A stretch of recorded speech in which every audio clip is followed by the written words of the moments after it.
over to Corey, and Corey's going to talk about our guild leveling system.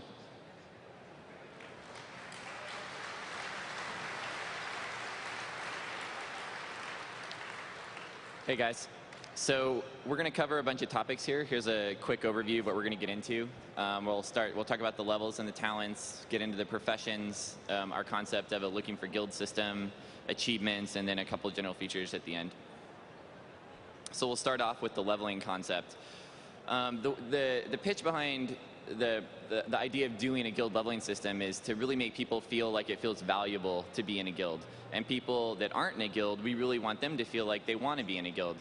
We think the game it's really fun when you get to play with a group of friends. You have a lot of people you connect with. So kind of the concept behind all this is really to get people into a guild and have it feel like it's valuable. So the concept of leveling is going to happen in a variety of different ways.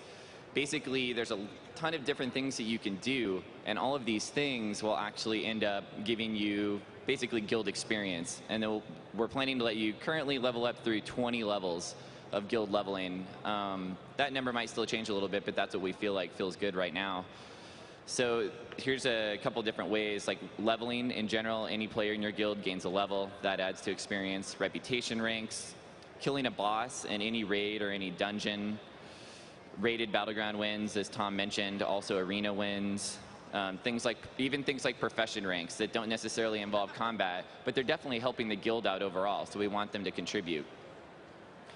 Now the concept of boss kills there, in order for that to work, you have to have a certain number of guild members with you. Right now we're kind of leaning to something about a 75% ratio. So in a 5-man, you would need to have 4 out of 5 people be from your guild. And then when you make that kill on that boss, you would earn guild experience for it. That same concept applies to the battlegrounds. As long as you have 75% of your team be from your guild, like 7 out of 10 in Warsong Gulch, you would then earn leveling experience for your guild. Now, each time you gain a level, you're going to earn a talent point. And these talent points can be spent in a guild talent tree. The talents that are purchased in the guild talent tree apply to everyone in the entire guild. We've got a pretty wide variety of different talents. I've got an example that we'll be able to show you here in a little bit of a couple different things. But the talents, they vary from things like reduced costs on repairs to things like mass resurrection.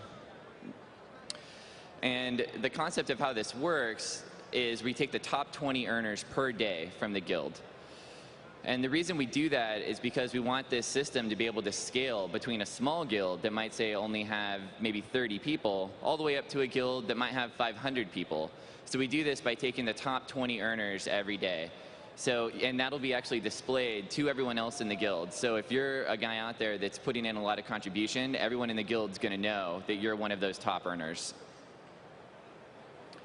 So here's a couple screens of a couple of the talents. It'll be in the guild talent tree. So there you can see Penny Pincher, reduces the cost of all repairs. We've got one over there called Everybody's Friend, removes the reagent requirement for all raid-wide buff spells.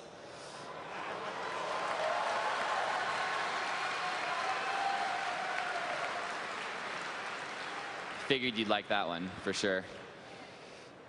Here's a couple other examples. So on the left, we've got cash flow, increases the gold drop rate for all kills from creatures or players that reward experience or honor. And on the right over there, you can see mass resurrection. And obviously, mass resurrection is down at the bottom of the tree.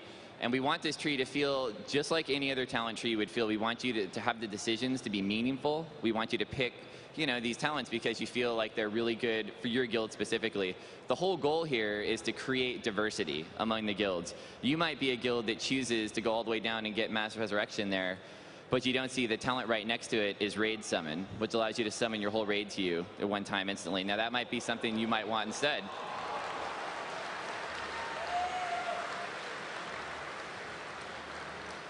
And there's just a wide variety of this stuff. There's talents that are great for leveling, some that are great for PvP. We try to cover the gamut. And yes, these are definitely going to be re-talentable. You can definitely respec your guild talents.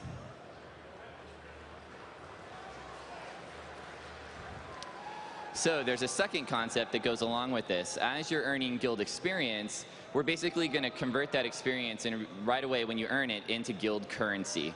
And currency for your guild is the way that you're going to be able to buy cool rewards and things that will help your guild out. And we've got a ton of things that you can buy with this stuff. We've got vanity items. We'll do things like mounts. We'll do things like standards that will have your guild insignia on them. So when you get that first boss kill, you can throw down a standard. It's got your guild logo on it. Take your screenshots.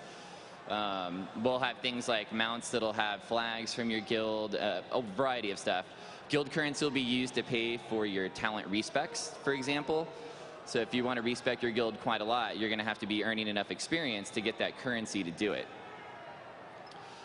The biggest thing probably you'll be buying with the currency, though, is the guild profession plans. These are what allow you to make guild heirlooms.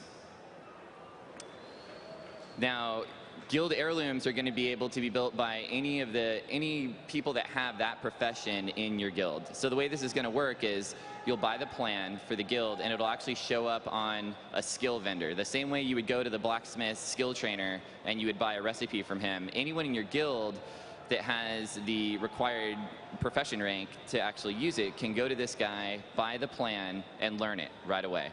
Now, if he leaves the guild, he then loses the recipe, obviously, because he's not in the guild anymore.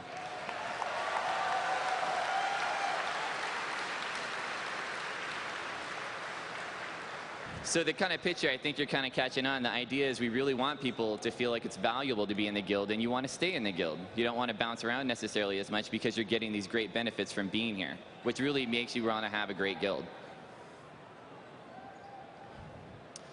So, the professions. The plan here is that everyone's going to have access to it via the skill trainer. We're going to do this also, we're going to have a guild vendor. And these are going to be in all the major cities. You'll be able to go there and spend the currency. We're planning to permission the currency, so we'll have a new permission in the guild systems panel that'll allow you to set up who in the guild can spend the currency. So that'll be up to you guys to figure out. Now, the guild heirlooms are bound to the guild. So if you're wearing, like, say, I don't know, a chess piece, and you leave the guild, that you'll get a warning, and as soon as you leave the guild, that chess piece will automatically get returned to the guild bank.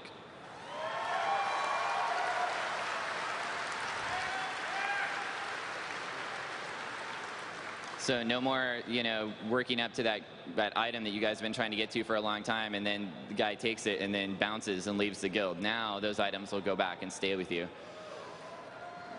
So the concept here is that these work like our other heirlooms. They're going to scale with level, and we plan to cover, we would like to cover all the professions, as many slots as we can get for this stuff. We really want it to feel like we've got everything covered. So now, besides guild heirlooms, you're also going to be able to make just normal items that will also be great for the guild.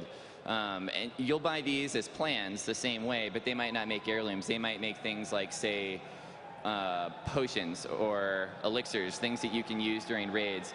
And the concept behind these is they're also bound to the guild, so you can only use them if you're in the guild, but there's talents in the talent tree that will benefit this stuff. So there can be talents in the tree that increase the effectiveness of potions that you might, or elixirs that you might drink during a raid.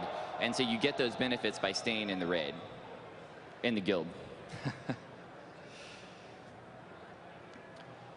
One last thing on the guild currency is you're also going to be able to buy reagents. So for some of these new heirlooms, we want to use some of the new profession items that people are going to be mining, and herbs and things that you're going to find out in the world, but we're also going to have reagents that you can buy directly.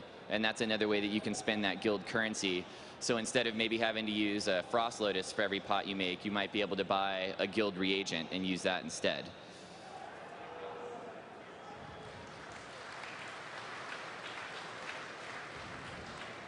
All right, looking for guild.